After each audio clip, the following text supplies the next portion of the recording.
في أعمالنا من يهد الله فلا مضل له ومن يضلل فلا هادي له أشهد أن لا إله إلا الله وحده لا شريك له وأشهد أن محمدا عبده ورسوله لا نبي بعده.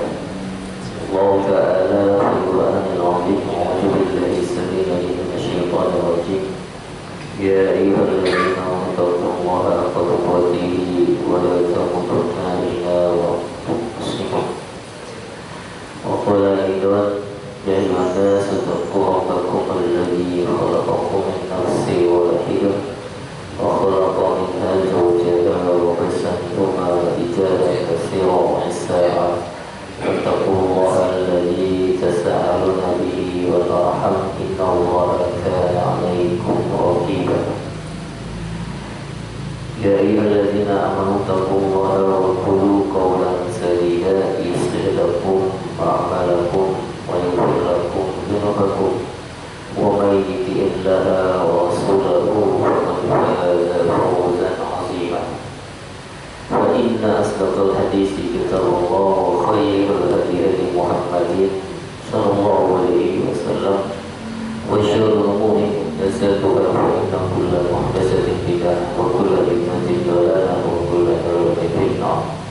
رب اشرح لي صدري ويسر لي أمري واحلل عقدة من لساني يفقهوا قولي. اللهم إني أسألك بأن لك الحمد لا إله إلا أنت وحدك لا شريك لك المنان بديع السماوات والأرض يا ذا الجلال والإكرام يا حي يا قيوم. Alhamdulillah, bersyukur pada Allah pada kesempatan di malam hari ini Allah senantiasa memberikan nikmat kepada kita semua. Salah satunya hadir di majelis ilmu yang menjadi taman surga yang ada di dunia, yang dimana ketika kita jalan dari rumah menuju rumah Allah baik musola maupun masjid, maka dalam satu hadis Rasulullah mengatakan man salaka tariqan yaltamisu fihi ilman sahalallahu tariqan ila jannah. Siapa yang melangkahkan kakinya dari rumah menuju rumah Allah, maka Allah akan berikan kemudahan nanti di akhirat langkah kakinya menuju surga. Amin ya rabbal alamin. Dan semoga langkah kaki kita juga menjadi kebaikan di dalam menuntut ilmu dengan nilai-nilai keikhlasan. Tidak hanya itu, di dalam majelis ilmunya pun Allah memberikan suatu keutamaan besar. Sesuai dengan hadis riwayat Imam Muslim, Rasul mengatakan majalasa qaumun fi baitin min buyutillah, tidaklah jalasa duduk suatu kaum fi baitin di rumah dari rumah Allah yasluna kitab, kemudian dia membuka Al-Quran wa yatadarasunahu fima bainahum, kemudian dia tadarus illa kecuali Allah berikan as-sakinah, ketenangan. Ketenangan inilah surga sebelum surga akhirat. Makanya kalau kita pengen masuk surga, hidup kita juga udah tenang belum kan? Ya, kalau masih gelisah itu tanda maksiat. Karena maksiat itu indikasinya dua, satu gelisah, kedua gak mau lihat orang. Itu kemaksiatan yang terjadi pada diri kita. Tapi dengan ilmu insya Allah Allah berikan surga dengan ketenangan di dunia. Kemudian apa lagi Allah berikan? Allah siapkan turunnya rahmat Allah. Di majlis itu rahmat ada 4. Bertambahnya ilmu, bertambahnya iman, bertambahnya amal, dan bertambahnya firasah atau basirah seorang mukmin di dalam melaksanakan kehidupan. Tidak hanya itu juga, Allah naungi malaikat. Jadi orang yang menuntut ilmu itu insya Allah dijaga oleh malaikat dalam hidupnya. Ada kisah nyata di Madinah, seorang akhwat yang dia rajin menuntut ilmu, datang kepada syekh-syekh di Masjid Nabawi, dan di kajian-kajian mereka biasanya si akhwat ini kalau datang itu pulangnya dijemput sama kakaknya. Nah, pada di hari itu si akhwat ini pulang nggak dijemput karena kakaknya ada keperluan dan naik taksi lah dia. Nah, ketika naik taksi, qadarullah di Madinah juga orang nggak benar semua. Ada supir taksi yang ganjel, ada yang genit, bahkan ada yang mohon maaf cabul. Ternyata si akhwat ini Allah uji dengan bertemu dengan supir taksi yang memiliki sifat jahil tadi. Jadi sampai dia masuk ke dalam taksi yang harusnya mapsnya ke pik gitu, dibawa ke Babelan, tempat gelap. Akhirnya mau dia diperkosa, wah ketakutan. Jadi pas si supir taksi ini mau melaksanakan aksi di tempat gelap, gak ada orang yang dikira aman. Tiba-tiba ya, itu keluar cahaya dari kegelapan, keluar cahaya terang. Kaget kan supir taksinya, ternyata apa? Ada yang tahu cahaya apa yang keluar? Cahaya mobil kakaknya. Jadi tiba-tiba mobil kakaknya keluar jauh di tempat yang supir taksi itu gak menyangka ada mobil lain. Akhirnya si akhwat itu buka pintu, supir taksi pun kabur. Maka kakaknya pun menampi adiknya, disuruh masuk ke ketakutan ya. Akhwat dia gak pernah pacaran gitu ya, gak pernah dicolek orang, tiba-tiba mau diperkosa gimana tuh? Wow, udah shock banget kan, ketakutan besar. Wanita suci mau diperkosa, makanya suatu hal yang sangat menjadi musibah berat bagi seorang akhwat. Akhirnya pulang dengan sisi ketakutan, bapaknya terus usir, sampailah ke apartemen. Dari apartemen itu ya, biasa mobil parkir dulu, adiknya disuruh naik duluan biar lebih tenang. Nah, pas sampai di apartemennya dia ketok pintu, ternyata ada yang buka. Yang buka siapa? Kakaknya. Oh, masya Allah. Lah tadi itu siapa? Lah, yang tadi di mobil siapa? Siapa kira-kira? Malaikat. Jadi Allah lindungi orang yang rajin ngaji, ya, nuntut ilmu, insya Allah dijaga sama malaikat. Dalilnya di mana? Antum lihat tuh di surat Fussilat ayat 30.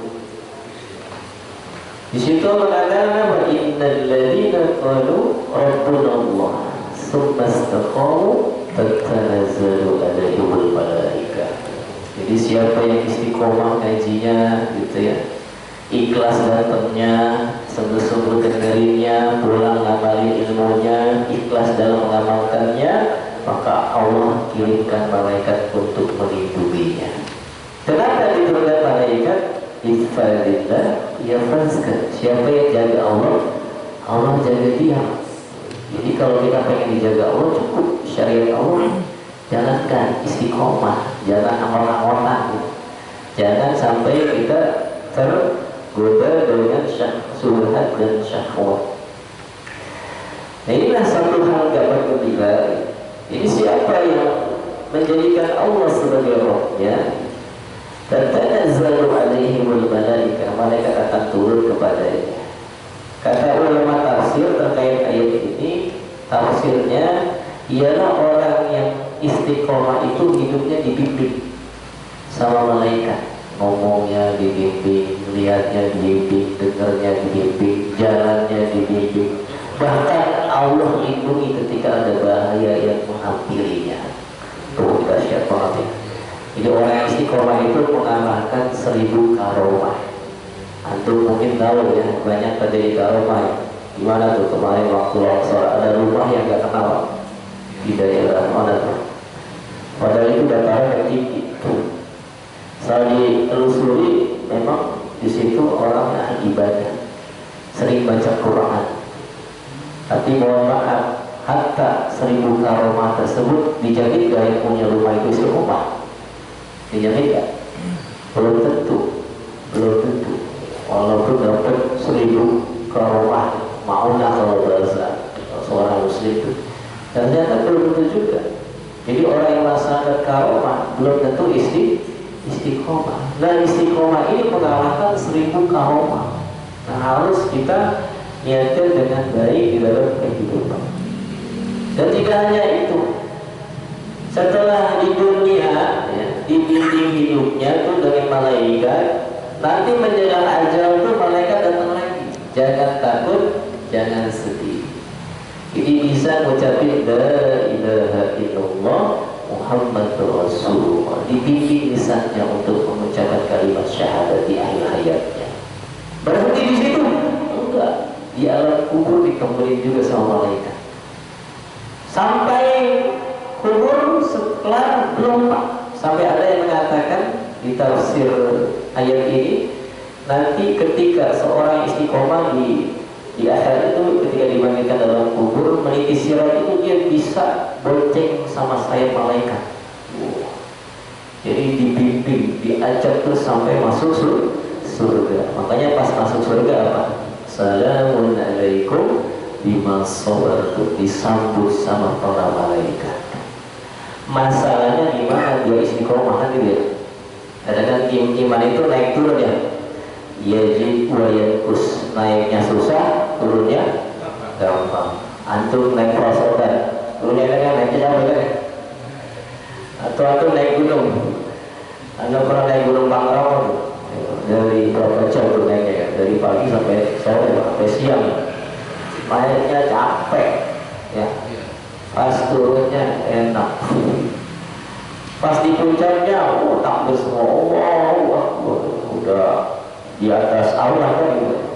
Dengan pemandangan yang begitu indah. Sama Pak, nanti surga itu begitu. Capek kita hari ini ya untuk istiqomah, berat. Bangun malam berat, sahur sunnah berat. Ngaji kayak gini mendingan ngopi di rumah kan ya sama istri, ya, makan roti anget-anget, dingin-dingin, nyender gitu sama anak, enak. Tapi kita kalah kalau nafsu itu demi mencari apa? Kebaikan di akhirat, demi istiqomah. Makanya kata Nabi, hufatil jannah bil makari wa hufatil nari bisyahwat. Jadi masuk surga itu bil makar, harus menumbalkan makar hawa nafsu kita. Jadi kalau kita hanya pengen santai terus, ya nggak akan dapat istiqomah. Ini kudu dipaksakan gitu. Makanya kalimat kata mukallaf itu dari kalimat apa? Kalafa yukallifu. Apa kalafa? Bukan kelapa ya, bukan es kelapa. Kalafa itu dipaksa. Pokoknya kudu untuk au'ad wa karahan, dalam keadaan lapang maupun terpaksa. Tapi lama-lama jadi dia biasa. Itulah hal yang harus kita hadirkan. Nah, untuk mencapai keistiqomahan butuh tahapan, kurang lebih ada 4 poin yang saya mau bahas. Mudah-mudahan cukup gitu ya.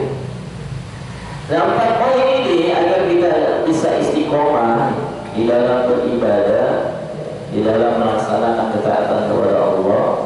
Karena ada sahabat Nabi dalam satu riwayat datang kepada Rasulullah, bilang ini, ya Rasulullah, katakanlah kepadaku tentang Islam, yang sesuatu ini tidak akan aku tanya lagi kepada kecuali engkau. Apa jawaban Nabi? Kul amantu billah summastaqim. Kamu beriman kemudian istiqomah. Jadi iman, istiqomah, jaga. Kenapa? Karena banyak orang yang beriman tidak istiqomah. Jangan tadi tak yang seorang sahabat Nabi namanya Raja bin Fuad. Beliau itu langsung talaki sama ngajinya sama Nabi langsung. Beliau penulis wahyu, beliau banyak hafal Quran, tapi meninggalnya murtad. Ngeri ya, meninggalnya murtad Pak. Nggak jadi. Sampai di dalam satu majelis itu, Nabi itu bilang begini, ibaratnya atau lagi majelis dia, ada Nabi yang gitu, Nabi palsu. Di antara antum, ini lagi majelis Nabi. Di antara antum ada yang masuk neraka nanti. Gigi gerahamnya sebesar gunung. Coba kalau antum gitu sama Nabi gimana? Waduh, jangan-jangan gua nih. Jangan-jangan gua nih. Wadah koleksi ini kan masing-masing ya.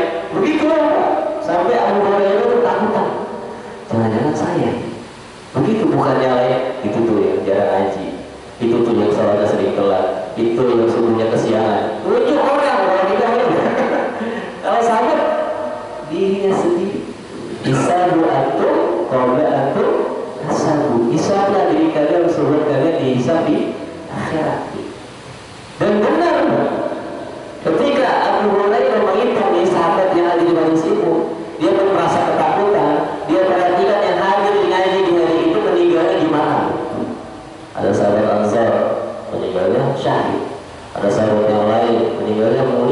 tinggal dia sama Raja bin Fuah. Nah lu 2 orang nih yang sisa, jangan-jangan saya. Itu ada umur. Ternyata yang murtad, yang hijrahnya sebesar gunung Uhud, itulah Raja bin Fuah. Kenapa Pak meninggal dari murtad? Dia diutus untuk meluruskan Musailamah al-Kadzdzab, nabi palsu. Malah direkrut sama dia, ditawarin harta, tahta, wanita, Toyota, Avanza gitu. Dia ambil. Akhirnya apa? Berbalik membela Musailamah al-Kadzdzab, bahkan jadi staf khususnya, diberikan apa jabatan terbaik. Akhirnya meninggal dalam keadaan kekafiran. Makanya wajar Nabi bilang apa? Fa inna ahadukum la ya'malu bi amali ahlul jannah. Ada di antara umatku nih beramal ahli surga. Kelihatannya soleh banget, kelihatannya taat banget, kelihatannya ikhwan banget, kelihatannya pemuahid banget. Hatta bainaha wa bainahu, sampai dia tuh dengan surga jaraknya tinggal sejengkal. Ya satu amal lagi, dia masuk surga Pak. Tapi takdir berubah. Fayasbiqu alaihi kitab, takdir berubah. Di akhir hayatnya dia fayamalu ahlun nar, beramal ahli neraka. Pas lagi beramal ahli neraka, mati tuh, dijemput sama malaikat maut dalam kondisi maksiat. Makanya kita dilihat apa ya? Akhirnya tuh. Makanya doa yang paling banyak Nabi ucapkan apa? Ya mulqalibal qulub sabit qalbi anati. Ya Allah, tetapkan hatiku pada agamamu, jangan geser sedikit pun. Gimana Pak dia menetap kita pada agama? Jawabannya satu, istiqomah dalam ketaatan. Jangan sampai kita sudah bagus amalannya, di akhir hayatnya mati dalam keadaan hina. Alhamdulillah. Pun sebaliknya ada. Fa inna ahadakum la ya'malu bi amali ahlun nar. Ada di antara umatku, makanya kita pun gak boleh berasa nih. Oh, gue banyak dosanya kayaknya. Dosa apa aja udah gue jalanin gitu. Mabok udah, zina udah, bunuh orang sering. Bunuh orang sering. Tapi apa? Jangan berasa juga. Allah itu membuka pintu tobatnya, selebar-lebarnya sampai nyawa di kerongkongan. Makanya orang sadar-sadar mau meninggal itu ketika apa? Fa'idza balaghatit taraqi wa qila itu wazanna annahu firaq. Jadi ketika ruh sampai di kerongkongan, itu orang baru sadar mau meninggal. 5 menit sebelum meninggal sadar nggak? Enggak. Antum lagi santai main HP, main game gitu, tiba-tiba kesetrum atau handphonenya meledak gitu. Nggak tahu.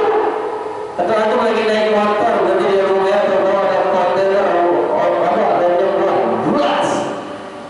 Tahu nggak? Nggak tahu. Tiba-tiba al-hakumut takasur hatta zurtumul maqabir. Sadarnya pas sudah masuk kubur. Sadarnya ketika nyawa sudah lepas dari kerongkongan. Nah ini satu kabar. Artinya kita punya banyak dosa, jangan pernah putus asa. Coba aku buka surat Az-Zumar. Khusus kita nih ya, yang mungkin yang banyak dosa kita gitu, banyak maksiat, yang belum istiqomah. Maka perhatikan ayat ini. Allah berikan kabar gembira bagi hamba-hambanya yang senantiasa mau bertaubat. Surat Az-Zumar surat ke-39 ayatnya 52.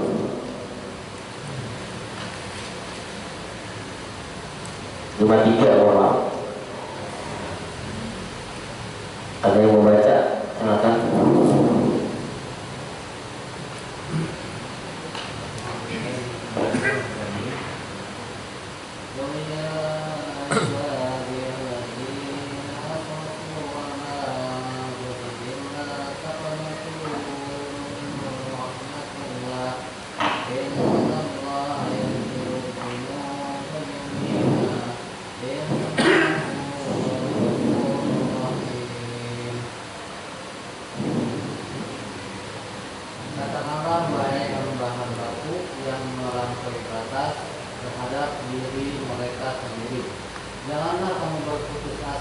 mencari rahmat Allah. Sesungguhnya Allah mengampuni dosa-dosa semuanya. Sungguh Dialah yang Maha Pengampun, Maha Penyayang. Ya. Ini hadis kedua nih. Fa inna ahadukum la ya'malu bi amali ahlun nar. Ada di antara umatku itu beramal ahli neraka. Dosanya banyak kok, maksiatnya apa aja. Tapi kata Allah, "Qul ya ibadi, wahai hambaku." Dipanggil bersama Allah. Ya baru ini alladzina asrafu, yang sudah melampaui batas. Batas Quran dilewati, harusnya hubungan badan sama istrinya, sama selingkuhannya. Harusnya jadi harta halal, jadi harta haram. Harusnya jujur, bohong. Harusnya sholat, bolong. Harusnya apa? Amanah, khianat. Tapi kata Allah apa? Qul ya ibadi, wahai hamba-hambaku. Tetap dipanggil hamba. Jadi Allah itu gak pernah menzolim hambanya. Tetap sayang Allah sama hambanya. Bahkan sayangnya Allah melebihi sayangnya ibu antum sama antum. Ibu saya sama seorang apa? Wah sayang banget ya. Lagi kencing dicebokin, dibersihin, lapar dikasih makan, nangis didiemin, haus dikasih minum. Tuh ibu tuh. Tapi kata Allah apa? Allah lebih sayang dari kasih sayang seorang ibu kepada anaknya. Lebih lagi. Makanya Allah panggil dengan apa? Panggilan hamba. Qul ya ibadiyalladzina asrafu. Hai hamba-hambaku yang asrafu, melampaui batas. Ala anfusihim, atas dirinya sendiri. La taqnatu min rahmatillah. Jangan kalian putus asa. Tuh. Jangan udahlah sekalian aja dosanya gitu ya.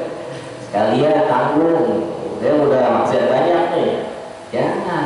Karena Allah innahu sesungguhnya Allah innallaha yaghfiru dzunuba jami'a. Sesungguhnya Allah Maha mengampuni semua dosa asal masih hidup.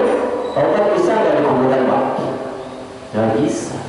Selama kita masih sehat, sebanyak apapun dosa kita dapat kepada Allah, Allah mengampuni kita. Jami'an, semuanya dosa. Innahu huwal ghafurur rahim. Sesungguhnya Allah itu Maha Ghafur, Maha Pengampun, Ar-Rahim, Maha Penyayang. Makanya kalau antum masuk perumahan ada apa tuh? Gafura. Gafura itu bahasa apa? Ghafara. Jadi Gafura, apa Gafura? Ghafura, pengampunan. Jadi antum masuk perumahan itu diampuni gitu. Asal istighfar ya. Asal mohon ampun. Itu bahasa Arab dia ditarik ke dalam bahasa Indonesia. Sehingga apa? Kita harus sadar setiap masuk, khususnya masjid gitu, mohon maaf ya. Saya lihat masih banyak yang nggak memuliakan rumah Allah Pak. Kemarin bukan di sini ya, di sini maka insya Allah lagi mau sholat jamaah. Itu bapak-bapak asik banget main game di masjid. Dari kelas itu di rumah Allah masih main game. Di rumah Allah masih sesuatu yang tidak baik dikerjakan. Muliakan rumah Allah. Di mana muliakan datang sholat dua rakaat tadi, memuliakan tahiyatul masjid, zikir, duduk pada manusia taman surga dapur. Jangan sampai di rumah Allah aja kita nggak memuliakan rumah Allah. Di mana rumah yang lain itu kita ya? Di mana rumah tetangga itu? Di mana rumah orang tua? Rumah Allah yang diciptakan kita masih banyak orang yang kurang beradab di dalamnya. Akhirnya hidayah masuk nggak? Enggak. Makanya untuk kita mendapat hidayah, untuk kita istiqomah, yang pertama apa? Yang pertama itu Pak, luruskan niat kita. Jadi niat ini jaga di penting. Innamal a'malu binniyat. Segala sesuatu itu tergantung niatnya. Makanya ikhlas itu ukurannya apa? Kita lihat di surat An-Nahl, surat An-Nahl, surat 16 ayat 66. Ini makna ikhlas Pak. Kita ulama tafsir ikhlas itu seperti ayat ini.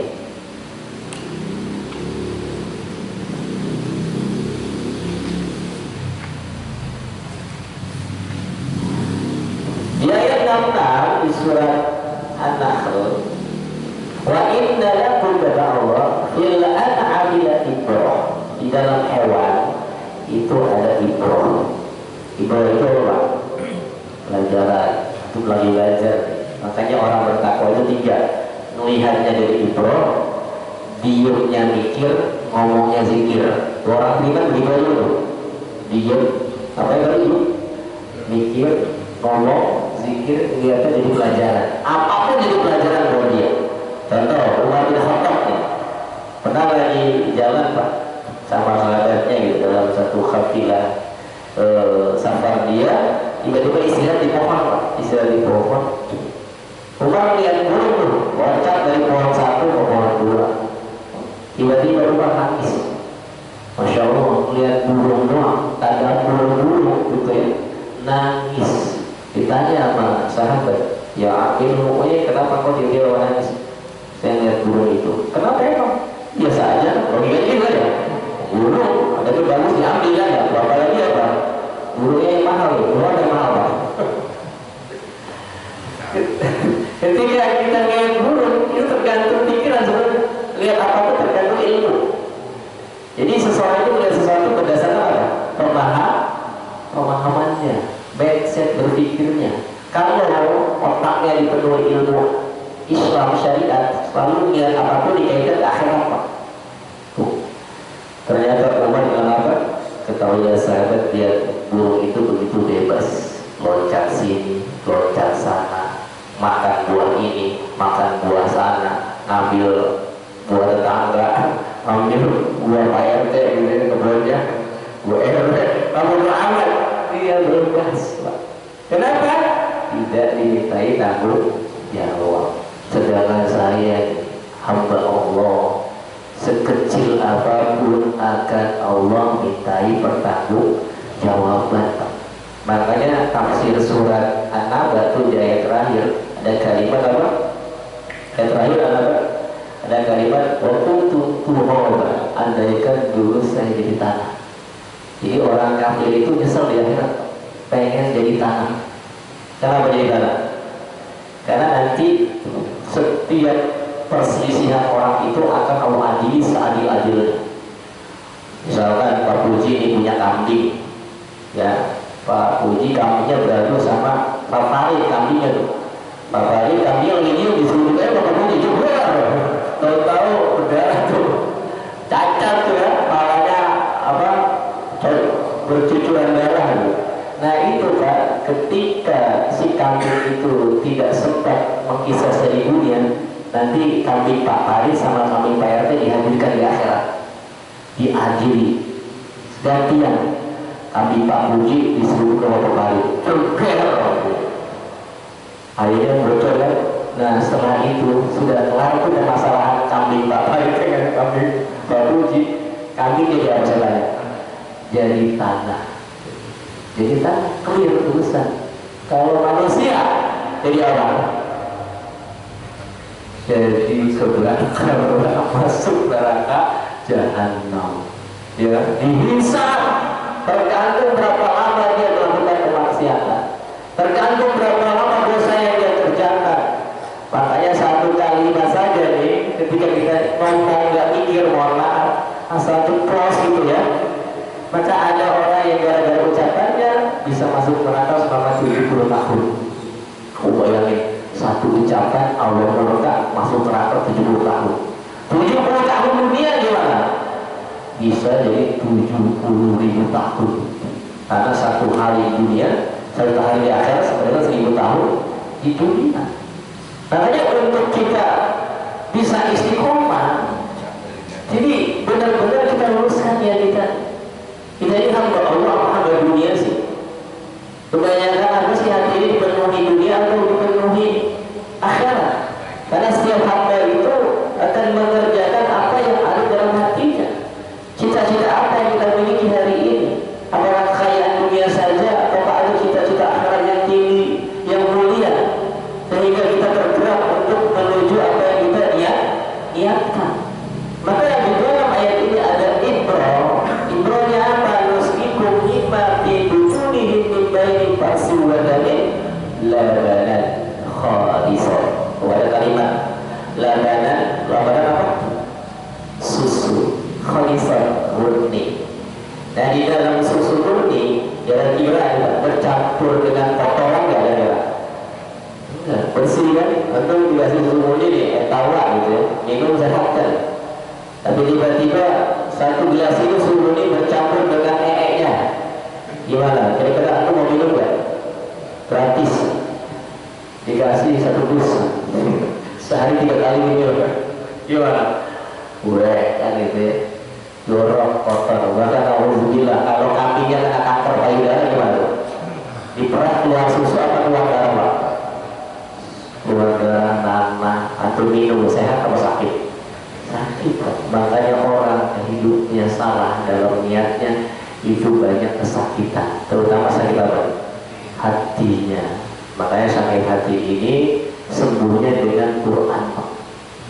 Sembuhnya dengan ngaji, sembuhnya dengan taklim, sembuhnya dengan tadabbur, sembuhnya dengan kita apa? Munajat kepada Allah agar dibersihkan segala kotoran-kotoran di hati kita. Maka Huzaifah yang Yaman membagi hati manusia itu jadi 4. Ada hati yang bercahaya, ada hati yang terbalik, ada hati yang bercabang, ada hati yang tertutup. Jadi ada hati yang bercabang, itu hati orang zalim. Hati yang bersinar itu siapa? Hati orang mukmin, bercahaya. Qalbun munir namanya. Hatinya selalu bercahaya. Ada hati yang terbalik. Nah ini hati orang munafik. Ibarat gelas tertutup, kira-kira bisa terima air enggak? Enggak. Tapi selalu merasa cukup tuh orang munafik. Bahkan kemaksiatan dia lakukan apa? Perbaikan. Oh saya sedang melakukan perbaikan, padahal dia sedang melakukan kezaliman. Ada lagi hati yang bercabang, lagi hati yang zalim. Kadang taat, kadang maksiat. Kita tahu gitu ya, taat, maksiat, maksiat. Itu hati yang bercabang. Ada lagi hati yang terkunci. Hati siapa? Hati orang kafir. Ya. Kuncinya dua Pak, ada yang kendor, ada yang kencang. Yang kendor itu apa? Orang kafir yang tidak memerangi. Itu ada peluang dapat hidayah. Antum sering dengar kan ya, orang yang azan masuk Islam kan ya? Ketika dia apa? Menghayati, ada yang lihat pembantunya sholat, bangun, tuan rumahnya masuk Islam. Ada yang anak kecil ngaji, anak kecil ngaji kesetuanya masuk Islam. Ada yang banyak kisah-kisah mu'alaf hanya gara-gara melihat akhlak orang Islam. Nah itu hati orang kafir yang terkunci tapi kendor, mudah terbuka. Tapi yang berat itu siapa? Hati orang kafir yang memerangi siapa? Yahudi, Zionis. Itu berat juga. Wah paling marah sama orang Islam. Kayaknya gimana Islam ini akan hancur. Nah ini hal-hal yang kita harus pahami. Di mana hati kita hari ini? Maka untuk memperbaiki hati kita, kata Imam Ibnu Qayyim, deterjen hati itu istighfar. Nah, jadi kalau antum pengen hatinya bersih, banyak-banyakin istighfar, minta ampun kepada Allah. Bersihin tuh hati kita, karena nanti di akhirat Pak, Allah itu gak melihat wajah antum. Antum tampan, ganteng, sispek, di akhirat gak dilihat. Yang dilihat apanya? Hatinya. Mana dalilnya? Lihat di surat Asy-Syu'ara, surat 26. Surat 26 ayat 88-89. Allah dibaca ini ketemu.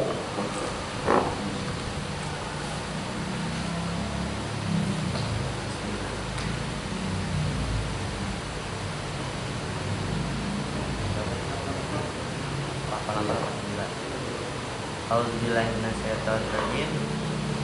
Yauma la yanfa'u malu wala banun illa man atallaha biqalbin salim, yaitu pada hari ketika harta dan anak-anak tidak berguna kecuali orang-orang yang menghadap Allah dengan hati yang bersih.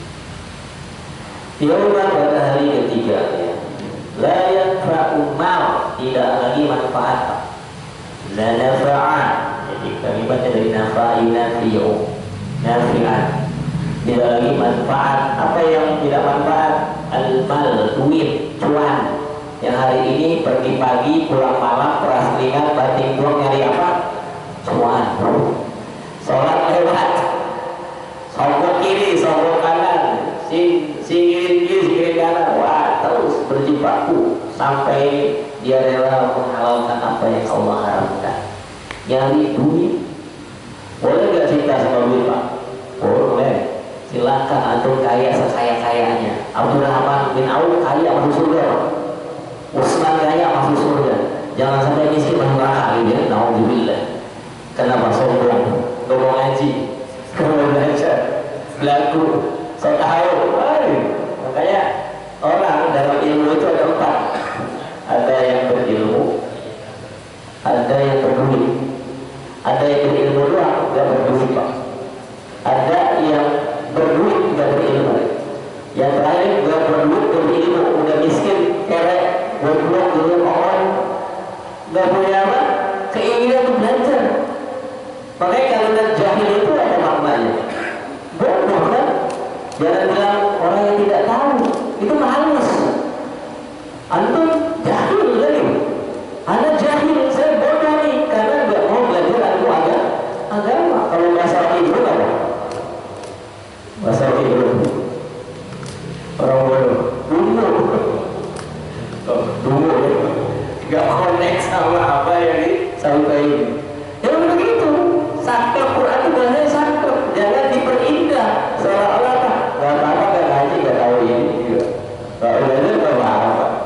Itu salah. Islam itu jelas, jangan dibikin abu-abu kayak zina, pelacur, jangan jadi kubu-kubu malam, dan jadi indah kan ya kubu-kubu malam.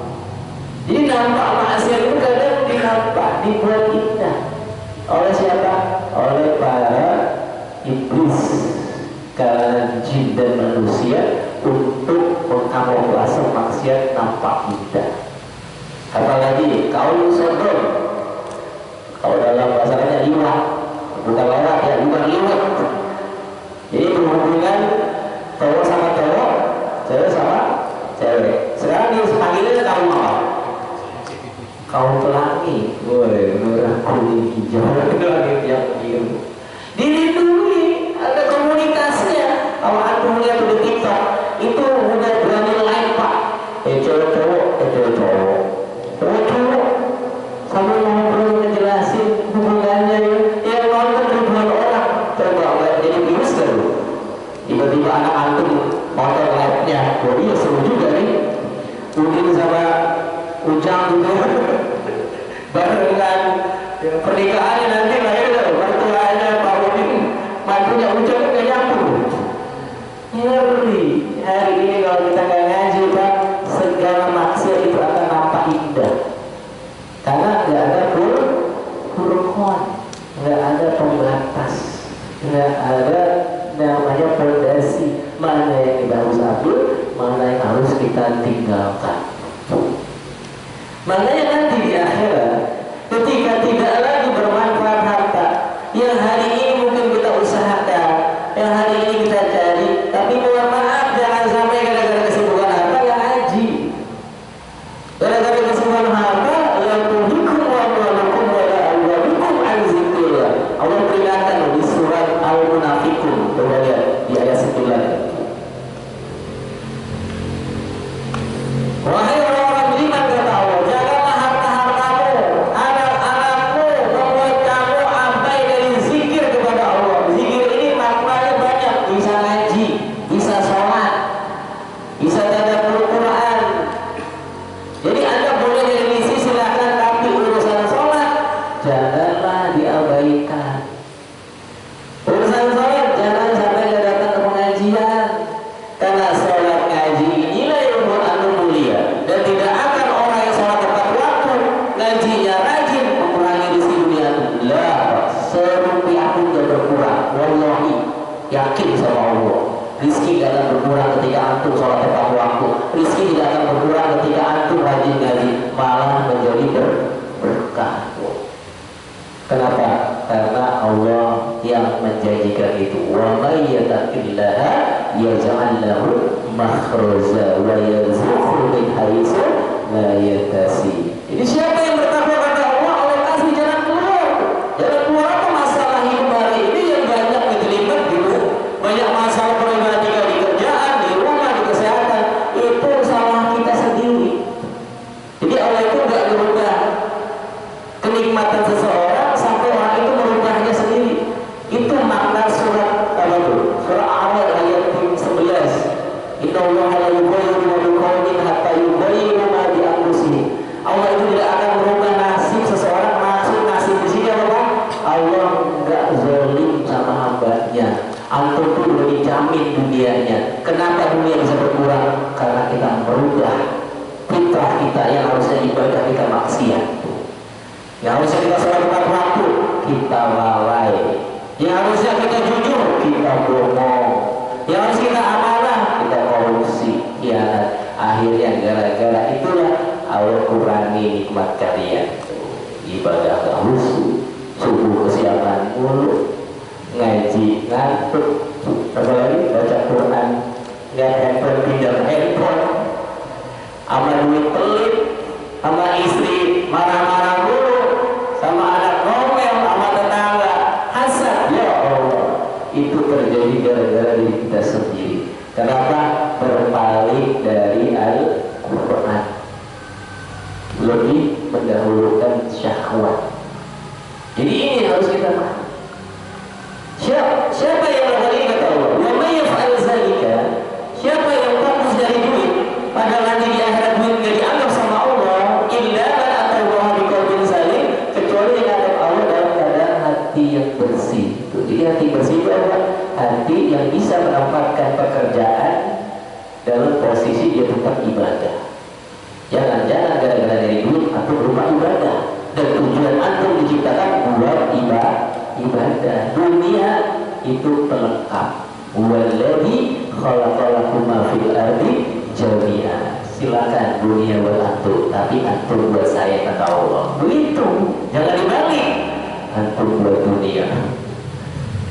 Allahnya dilupain. Ya Allah marah. Allah nyiptain kita kan, ngasih nikmat ke kita. Kok antum jadi fokus sama dunia?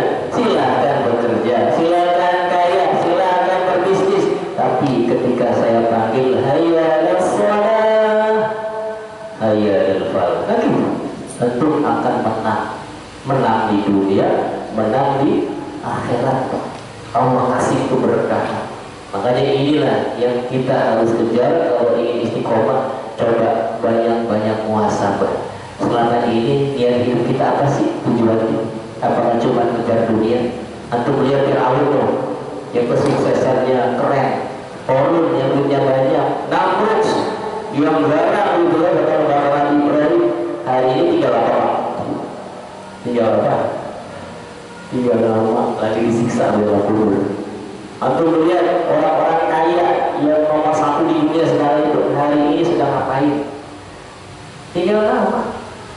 Tapi orang-orang soleh, orang-orang yang taat kepada Allah, hari ini sedang menunggu surga, menjadi apa? Berkumpul di alam kuburnya, bertemu dengan sahabat-sahabatnya, menunggu hari kiamat dengan apa? Keindahan yang Allah janjikan. Maka al-mal, ya, keluarga, janganlah membuat kita abai dari zikrullah. Wa may yaf'al zalika, siapa yang melakukan itu, wa ulaika humul khasirun, maka itulah orang-orang yang merugi. Meruginya bisa jadi mungkin tidak di dunia, tapi nanti di akhirat. Nyesel di akhirat sudah tidak bisa dirubah. Makanya berubahnya sekarang, perbaiki niat kita.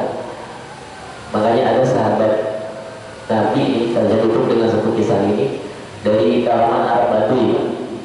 Dia itu datang ke Nabi, dia syahadat taslim tuh.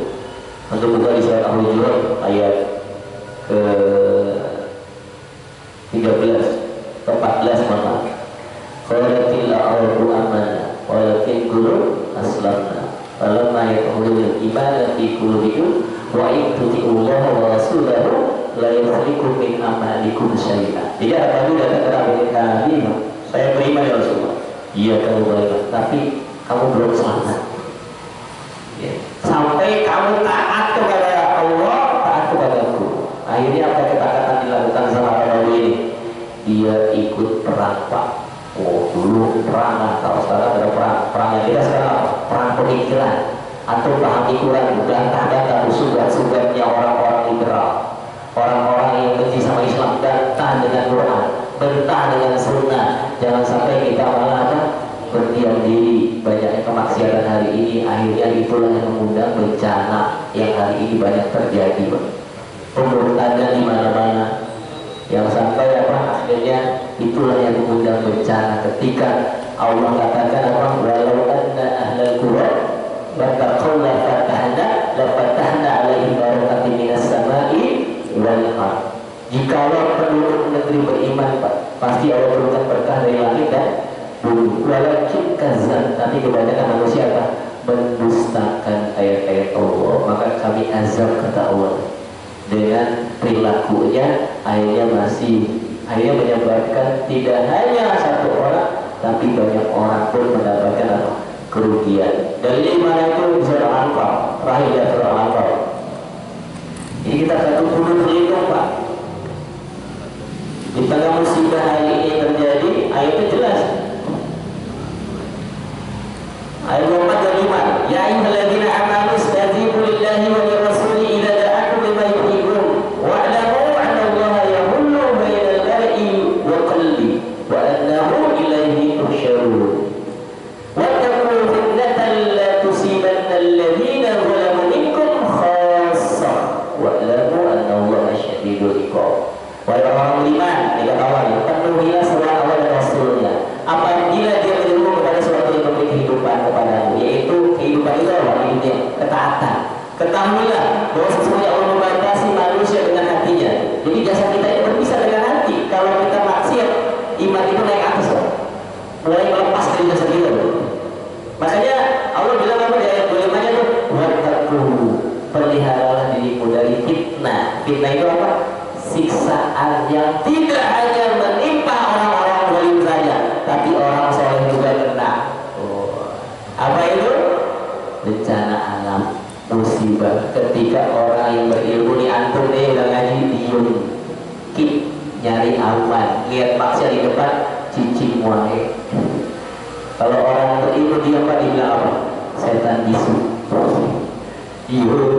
Takut dari aman pada waktu ilham walau karena mulai sampai kebenaran walaupun pahit. Ingkar mungkar, antum harus menghindari kemungkaran dengan 3 hal. 1, dengan tangan. 2, dengan lisan. 3, dengan hati. Itulah selemah-lemah iman. Semoga Allah jaga kita ya dari fitnah yang semakin berat di zaman ini. Ya tentu dengan meluruskan niat, terus bermohon kepada Allah dengan petunjuknya agar Allah istiqomahkan kita sampai azab menjemput kita. Kurang lebih yang mohon maaf yang pernah datang oleh Allah yang saya pribadi adalah oleh yang lain. Assalamualaikum warahmatullahi wabarakatuh.